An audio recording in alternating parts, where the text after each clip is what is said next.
Good afternoon. Welcome to another episode of the Franchise Academy. We are streaming live on YouTube as well as Zoom, not to mention every podcast platform out there. So wherever you're listening to us, whether it's Spotify or iHeartRadio, Pandora, Apple Play. I mean, we're trying to cover all the bases here. So welcome. And this is a podcast all about franchising, everything you need to know about buying a franchise, how to sell a franchise, best practices in franchising, even how to turn your business into a franchise. But today I have my favorite guest, which is somebody I had on before. And so I had to have her back because it was the most interesting conversation. Alicia Miller is with us today. She's the co-founder and managing director of the Catalyst Insight Group. It's a boutique strategy advisory firm that focuses on franchising. What that means is they help multi-million-dollar investment companies find franchises to invest their money, because franchising is a great investment. We're going to talk about that on this podcast. She currently serves on the board of the International Franchise Association's certificate program, CFE. That's the CFE that you see after my name, Certified Franchise Executive. And she writes a monthly column, which is a really great column in a really great magazine called Franchise Times. And it's all about franchising best practices. Alicia, welcome back to the Franchise Academy. Thank you for having me, Tom. It's great to be back. This is so great. I'm so happy that you cut out the time for us. Just so people know what you do, give us a quick snapshot of the Catalyst Insight Group. What are you guys doing exactly? Sure. We help franchisors that want to grow, have hit some sort of inflection point and need to reevaluate, would like an outside perspective on how they can take their business to the next level. And we work quite a lot with family offices and private equity firms who are investing in franchises. We do everything from due diligence to helping them find great businesses to get to know and help them grow their platform and make good decisions with their investments. That's really great. So are you also like a matchmaker between private equity firms and family equity firms and the franchisor? Is that kind of it?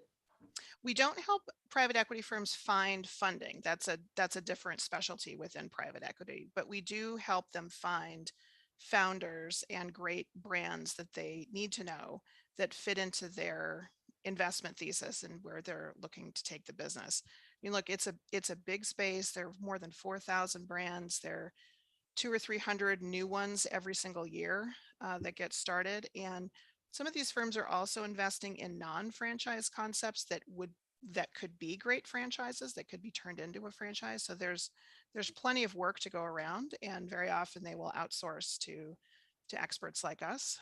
Our clients have more than 16 billion in assets under management, thousands of locations around the world. So they are steeped in franchising and have a lot of experience in franchising themselves, but it always helps to get a second opinion, and especially a firm like ours that has deep experience in franchising, both as investors and as in operators ourselves, and management consultants. So that's the kind of work we do.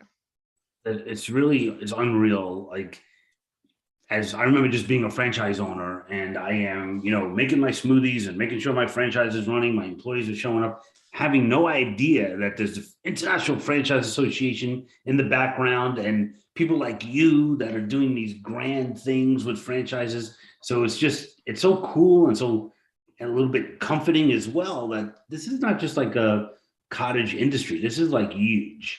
No, this is mainstream. This is big stuff, right? There's 775,000 franchise units in the US alone, employing 8.2 million people, according to the IFA. So it's big business. It's a big ecosystem. There's a ton of support.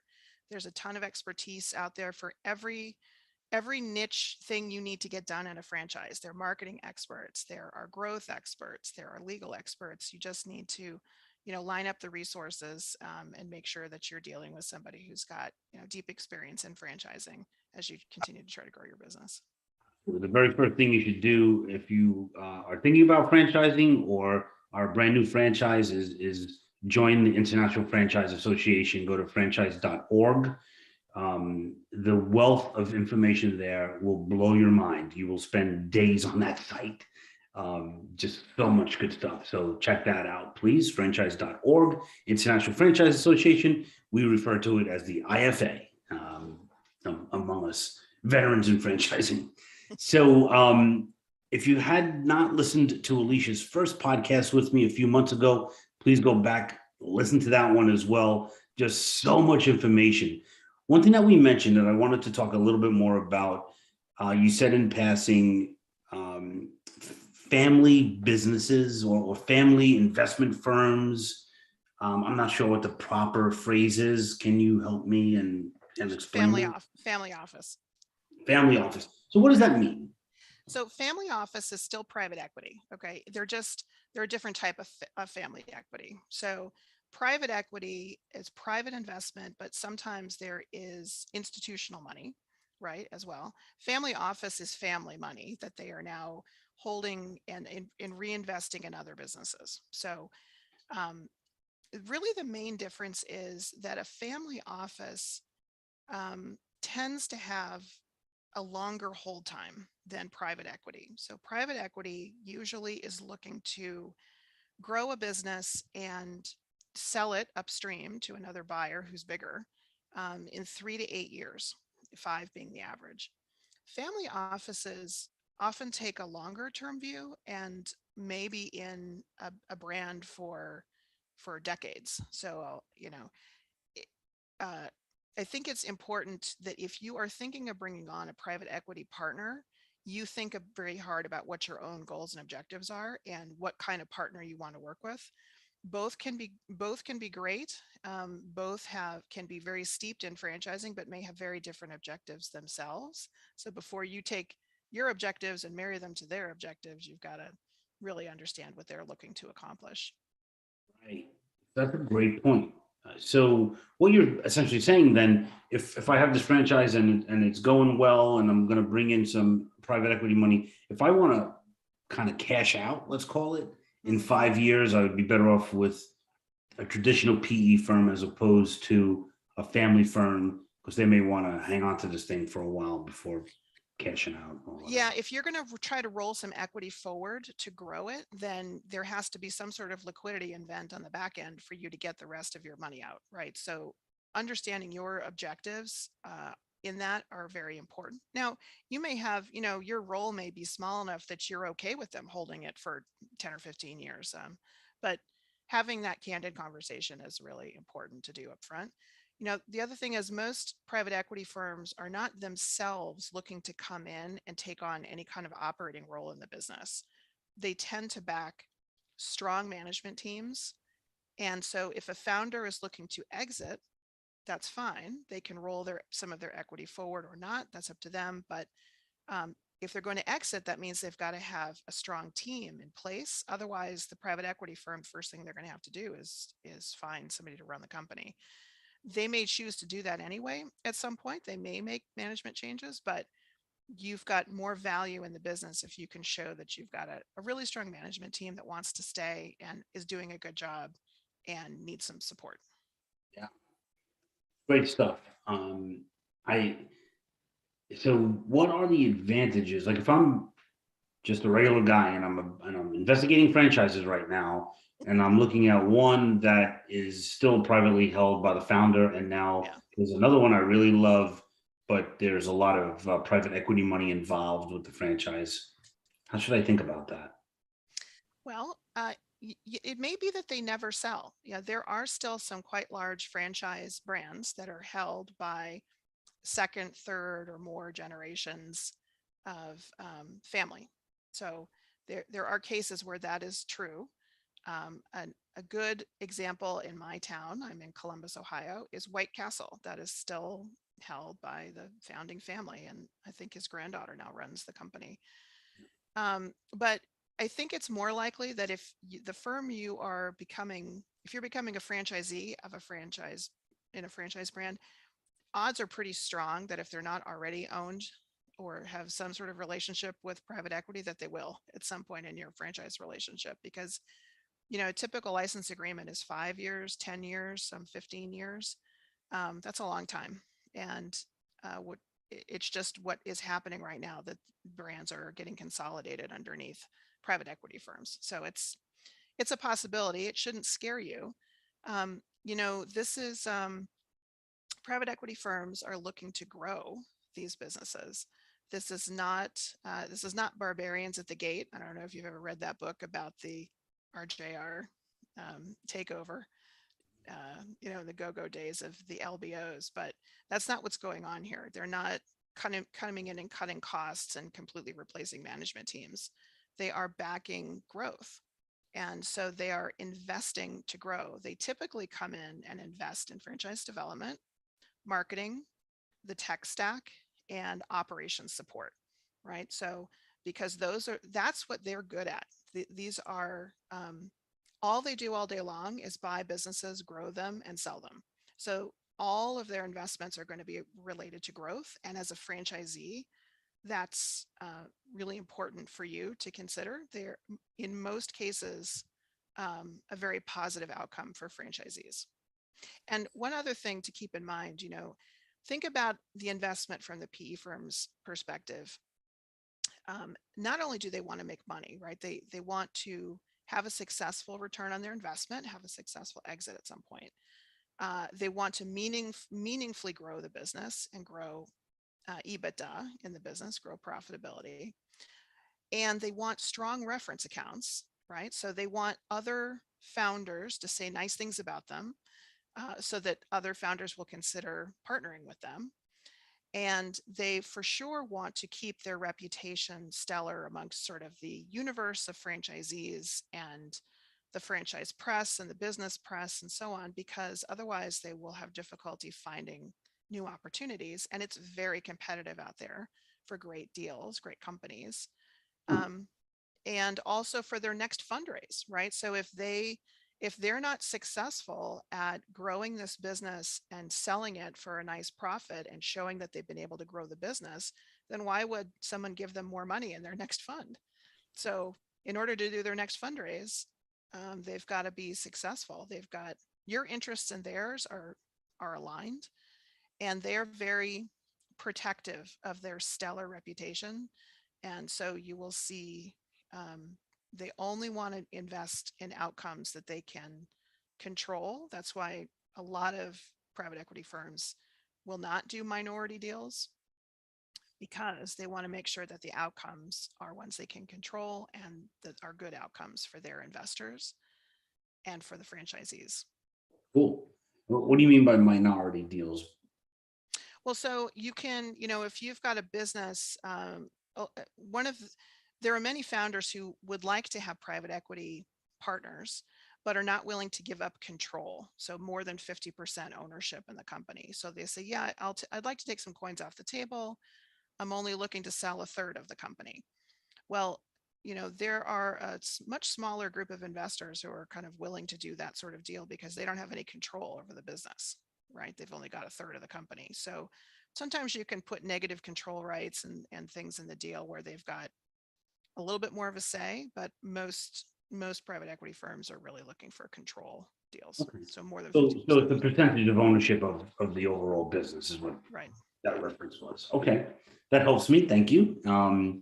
The way I look at it, though, as I'm looking at franchises for my candidates, Mm-hmm. is like when they have a PE firm, it's great for the candidate, it's great for the franchise because it enables them to have, like, just as an example, awesome technology, customer facing apps where most competitors can't do it because they just don't have the money. And even when you're first buying the franchise, you're doing your investment, they're going to give you territory maps.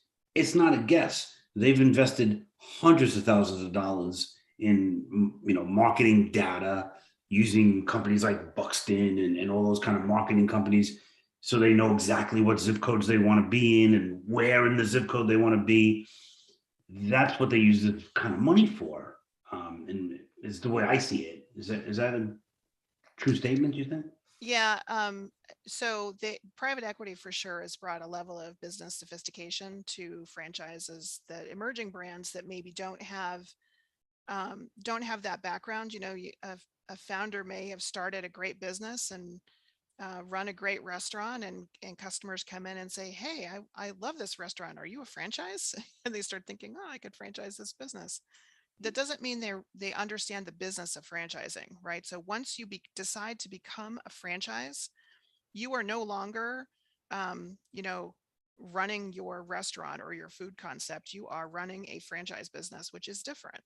And so sometimes emerging brands can get themselves into trouble, or don't really have the investment they need to compete against more sophisticated players who've been in the market longer. It's great to be nimble. It's great to have new ideas and have energy in an emerging concept, but just got to do your homework and make sure that they're really putting the pieces in place to be successful, and that they truly have proven out their model. Love that. That's a great insight. If you're looking for a franchise, I mean, that's where you want to go, is to a sophisticated franchise company that has all the bells and whistles that you're going to need to be successful. Gives you a leg up on the street, when you're competing either with other franchise concepts or even the mom and pops that are out there. Yeah, and if I could interject, this is Please. not to imply that big is always better. There are a few I can think of large franchise concepts that I would call sleepy and aren't really bringing best practices right now. And you can see it in their results. Their average unit volumes aren't going as up as much as they should. They're not adding franchisees as fast. And, look, it's a competitive market for great franchisees as well.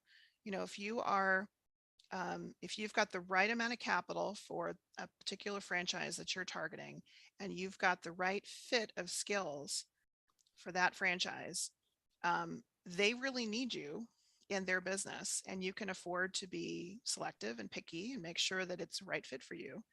Um, there are brands out there that are kind of sitting back on their laurels or past glories a little bit, and could do with a dose of innovation and some fresh thinking.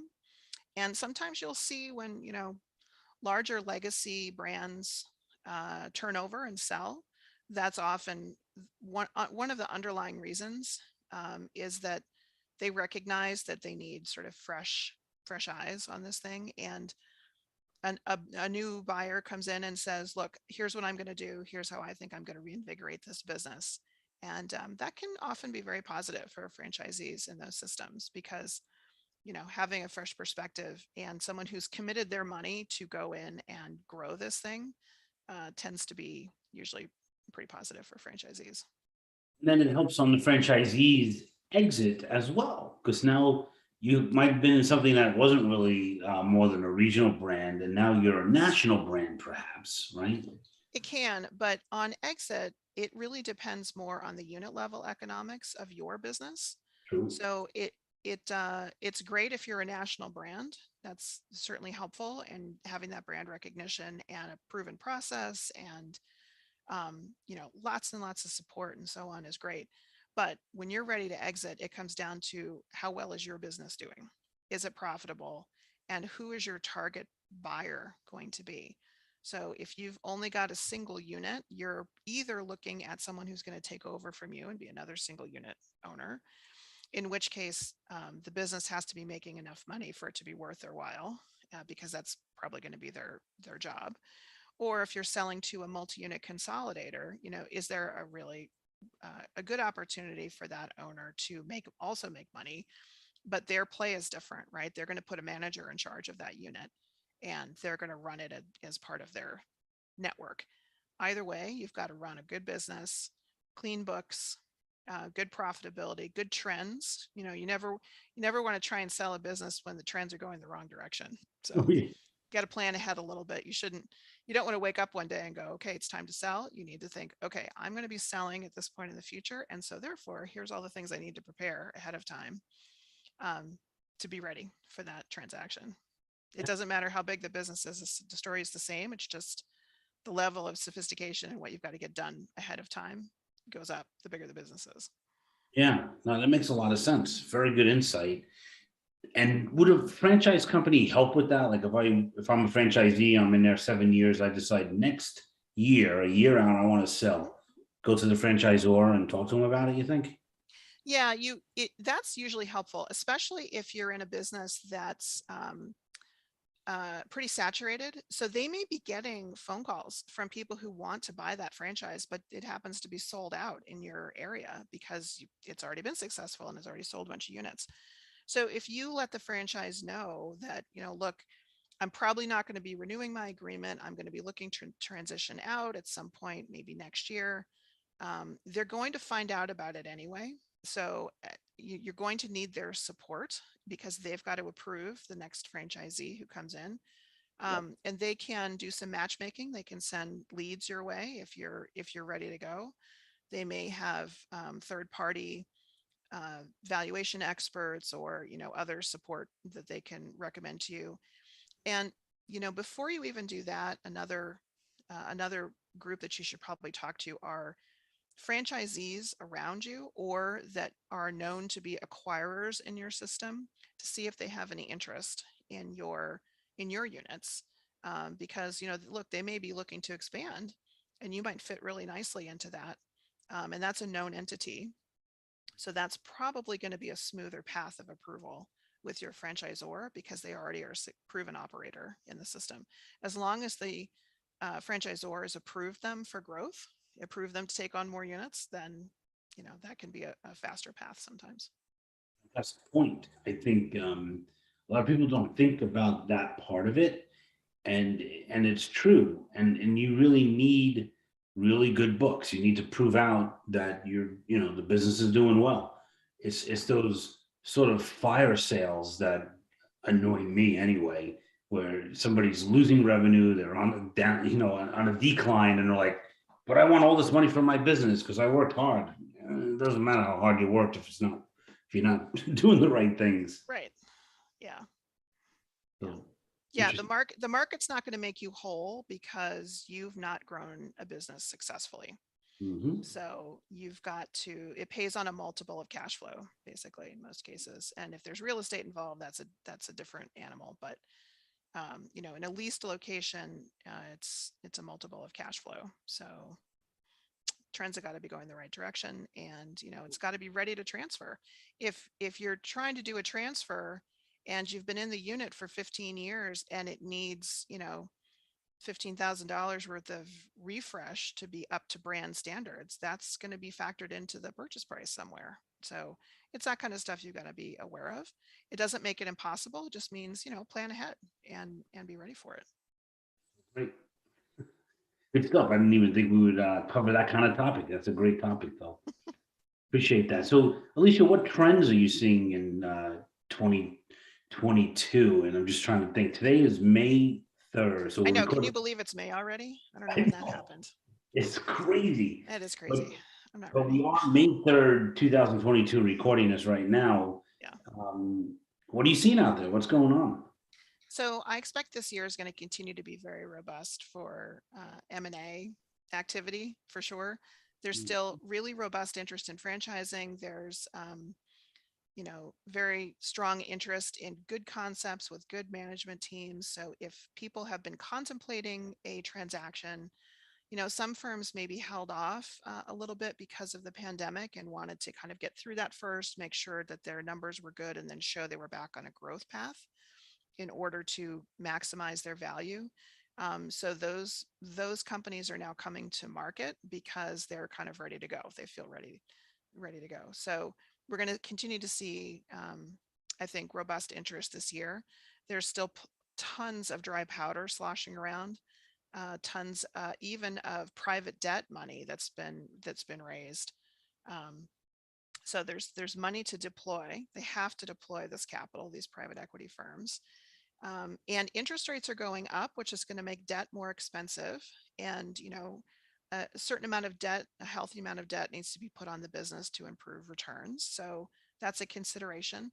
The more prices go up or the more inflation goes up, the more debt is expensive. And therefore, at some point valuations may come down. So I think there's going to be a little bit of a frenzy of deal making to be happening.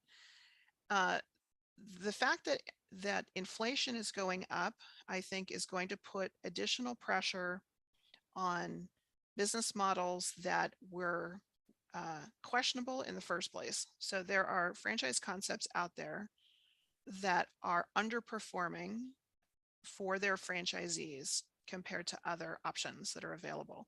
There are some terrific franchise options out there for all investment levels, all different skills and interests. You know, there are great options out there. And frankly, um, less than stellar options are sitting on the sidelines. They're not able to convert and get good franchisee interest because, you know, there's just other better options out there.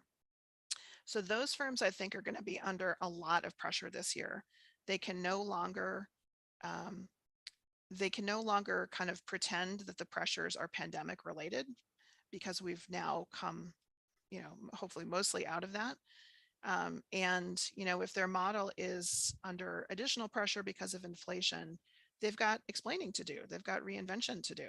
And this is the year they need to do it because the story's not going to get better next year. They've got to do it now. So there's that.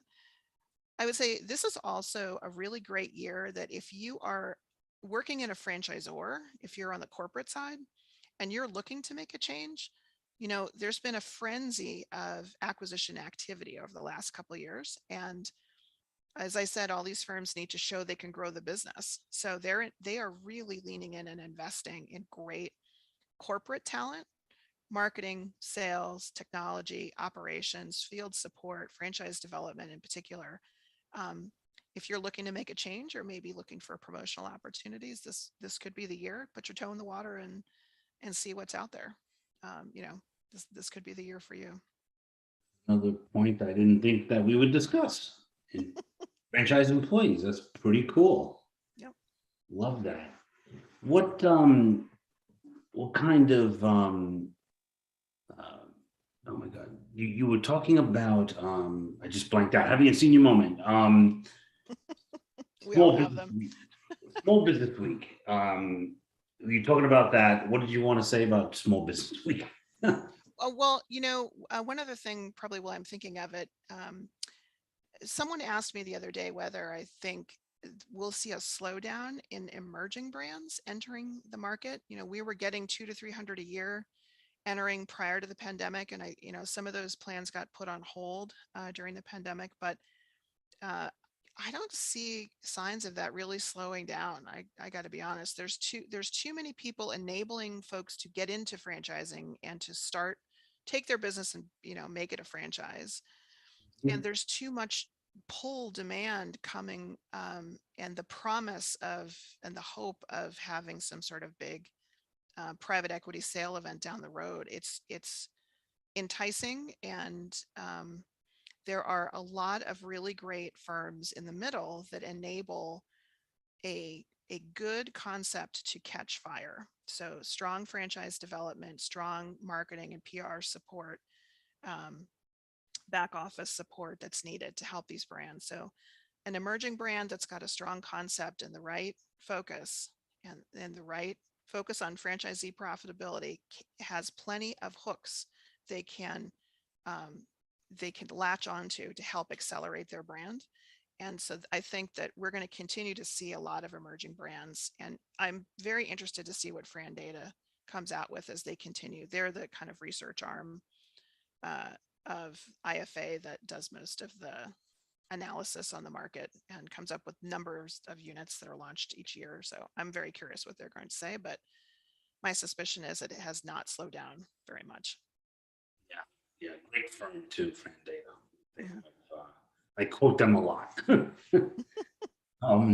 So Alicia, I really appreciate you spending time with us here. What's the best way for people to get in touch with you if they have further questions? Sure. Our website is catalystinsightgroup.com and my email is amiller@catalystinsightgroup.com. I'm happy to help. And if I can't help, I'll point folks in the right direction. Yep, I know you will. Again, I appreciate it. What parting advice do you have for the listeners? as same advice I always give, which is do your homework. This is an investment in yourself. And if you want to start a business, you owe it to yourself to really run this to ground. You will feel so much more confident and better prepared if you really have the data behind you to ensure that you are making the right choice for you. And you will come out of the gate so much stronger if you take that time. Don't I know it's exciting to start a business, and when you find a concept you think is a good fit, you feel like the wind's in your sails, and it can be so exciting, but you got to slow down and do the work. And if you do the work, you'll have hopefully a really great outcome, and you'll feel really confident out of the gate. And look, the startup phase is one of the hardest parts. So that investment in your own peace of mind and your own confidence is well worth it. Good. Great sage advice. So this is great. Just so much insight here. I appreciate it so much. All of Alicia's information, contact info will be on the franchiseacademy.com. Thanks for listening, and we will catch you again on the other side. Thanks, Alicia. Thanks, Tom.